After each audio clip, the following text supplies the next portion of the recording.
Boker Tov Tanya for the 23rd of Sivan. We're continuing in chapter 7. So we've had a lot of just build-up of these different concepts, and now we can also understand further, just in word of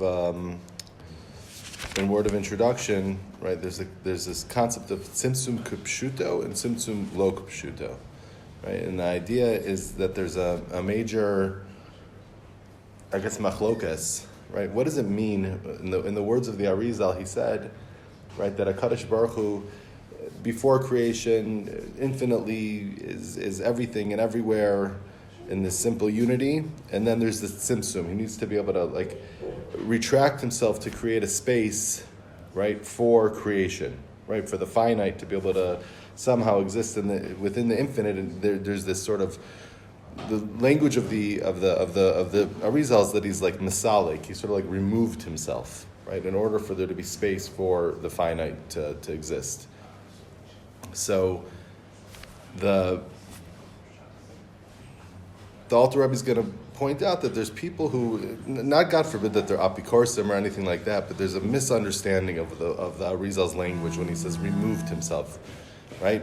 It doesn't mean we're going to see. It doesn't mean that he literally removed him place, because there's no place that's void of God, right? But there are those, even the Vilna Gaon, right, who believe that it's literal. Tzimtzum kipshuto, tzimtzum, that it's a literal removal of himself, right? I think that's sort of how, obviously without the Kabbalistic language and things like that, I think that's sort of how I think I was raised. I'm not raised, but those are the impressions that I got, that there's God, right? And then he and then there's a creation, right? And he peers into the creation and he's involved in the creation. Not God forbid that he left the creation, but there's God and then there's creation.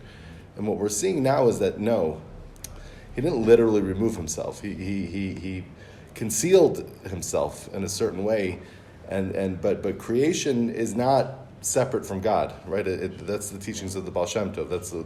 It's all just a manifestation of his light. We're all just a manifestation of his divine energy. We're not other, right? We're all absorbed into his unity. So let's go inside. V'hine mekan, and now based on the things that we've learned, he's unified with his knowledge. It's all one thing, right? Yesh lahavin shigigas mixas chachamim beinehem Hashem yichaper ba'adam. He says now we can understand a little bit of the error that's been made by certain chachamim. He's not saying chachamim, right? And they've erred. They made a mistake, and he says Hashem should forgive them for this error. Shishago v'tobi yunim b'kisvei Arizal, that they've mistakenly didn't interpret the writing of the Arizal correct.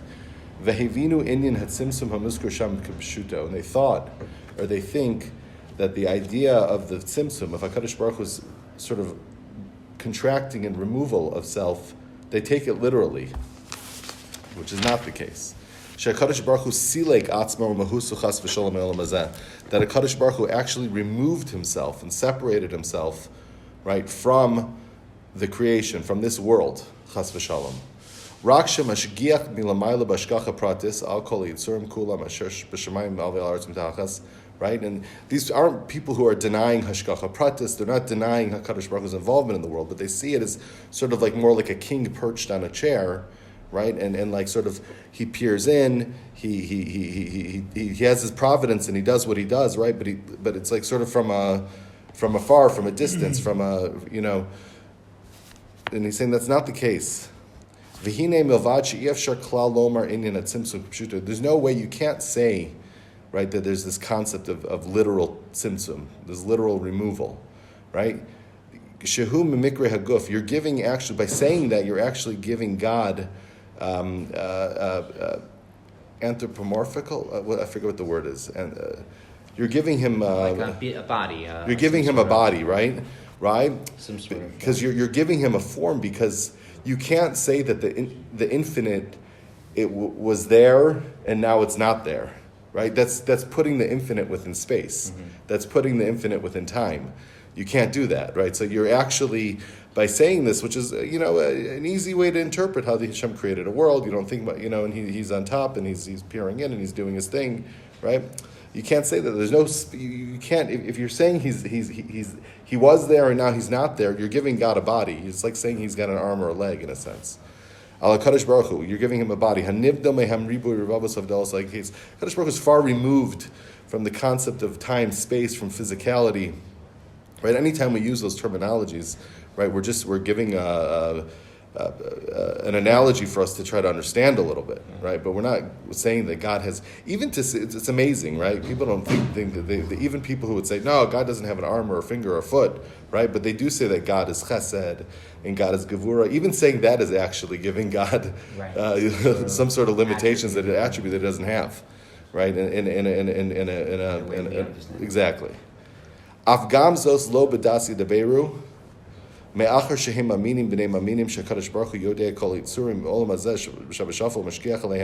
people who make this mistake, right? They're maminim, they're believers, the sons of believers, right? Right. So they also believe that there's providence, right? They believe that there's providence.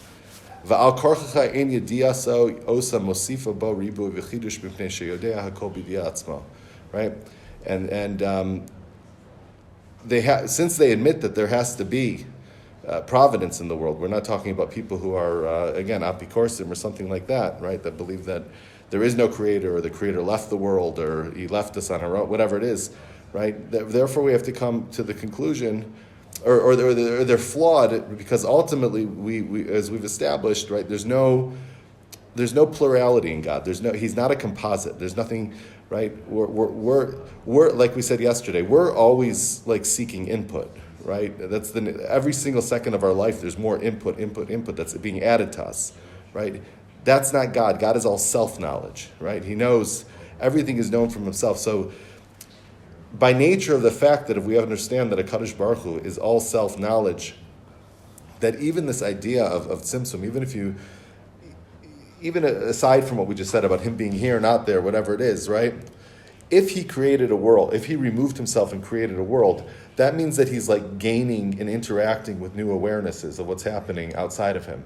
You can't say that, right? There's no Hashem lo shanisi, we said yesterday, right? God has not changed, right? There's no new info. Right? His knowledge and his awareness and his essence being are all one. This is what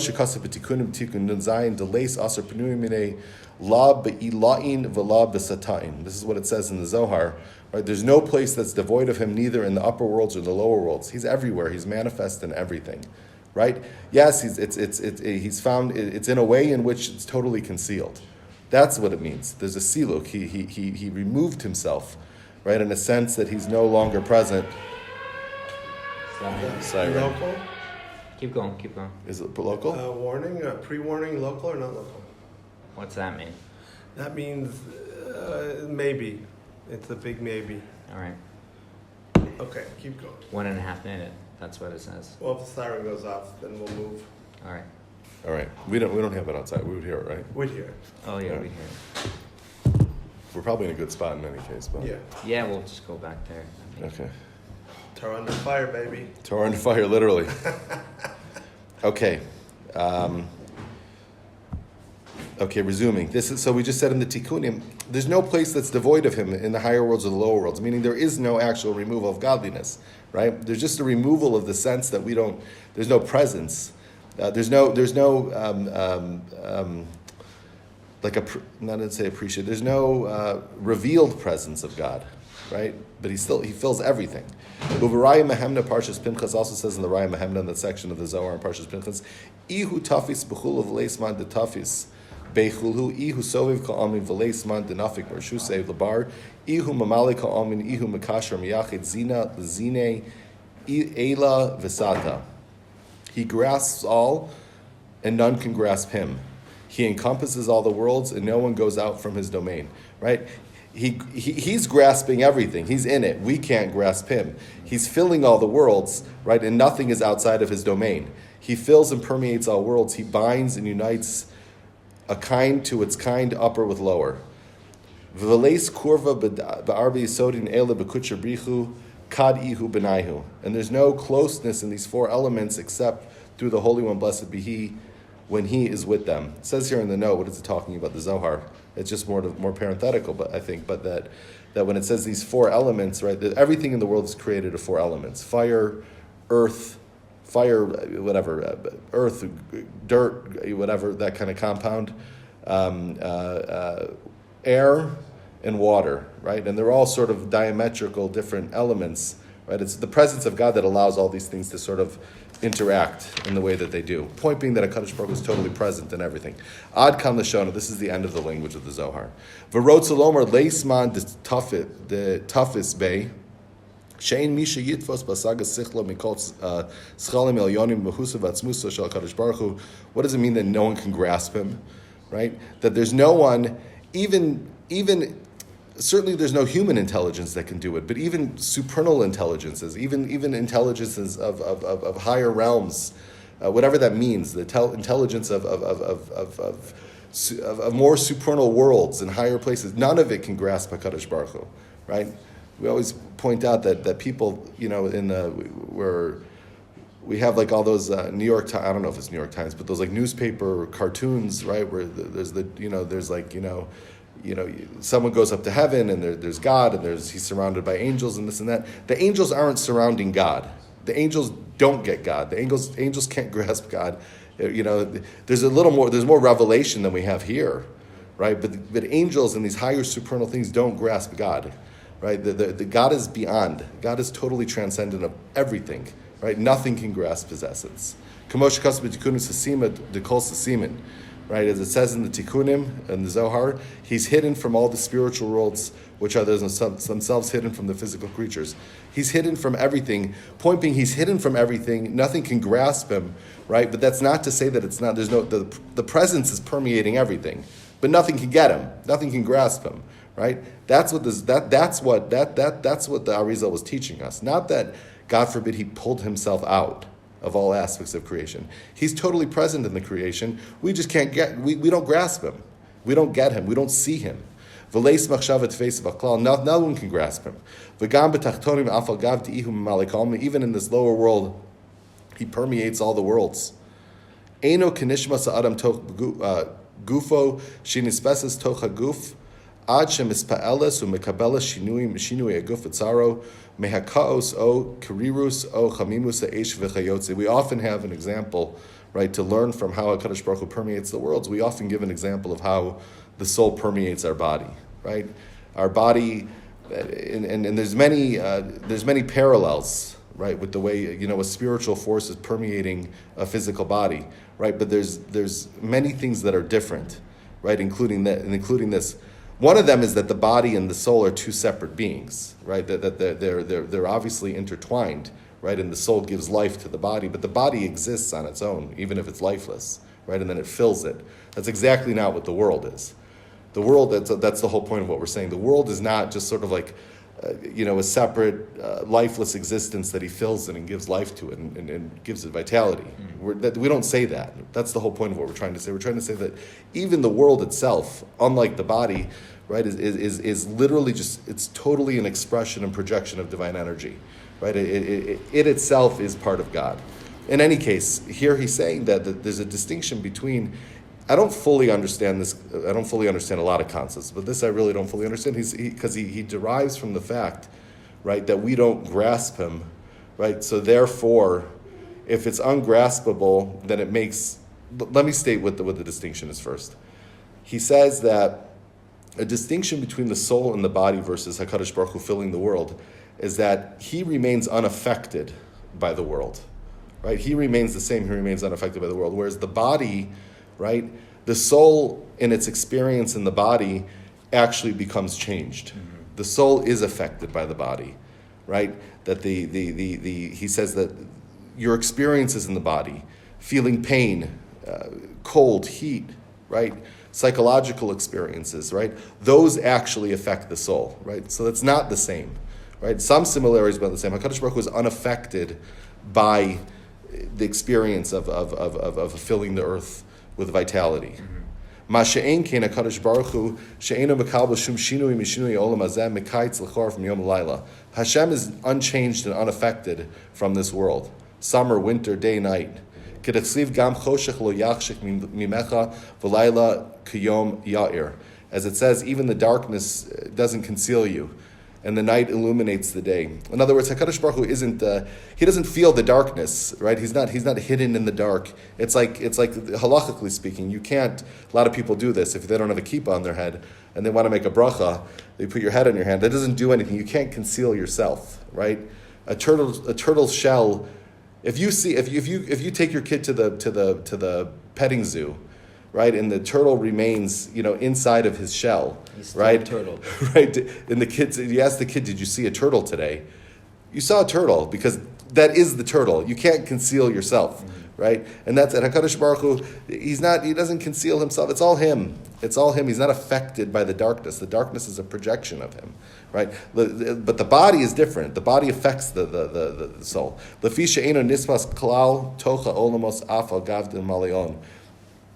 He says, this is what I don't fully get, is that the flow here, the logic of it, if it's logic, right, well, we'll get it eventually, right? The fact that we don't grasp him sort of proves, right, or flows from the fact that he's unchanged by the world. In any case, I think we more or less get the idea that HaKadosh Baruch Hu fills the world. He's unchanged by the world. He's present in the world. This world is all a projection of his divine energy, right? And is therefore not the true existence. There's one true existence, and we're not some sort of like separate creation, right? That HaKadosh Baruch Hu had to fill, make a void for that to exist, for the finite to exist in that way. Tov, Yesher Koach. Very interesting. There's other Hasidus that talk You want to do otherwise, the Yom? maybe, perhaps. I'll do the Or Hayom maybe Yom. it's my misunderstanding. I think most But- Hasidic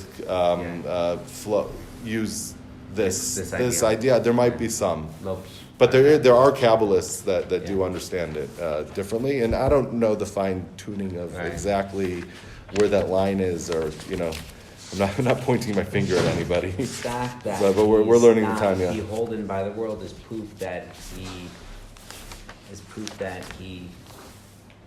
is part of everything somehow.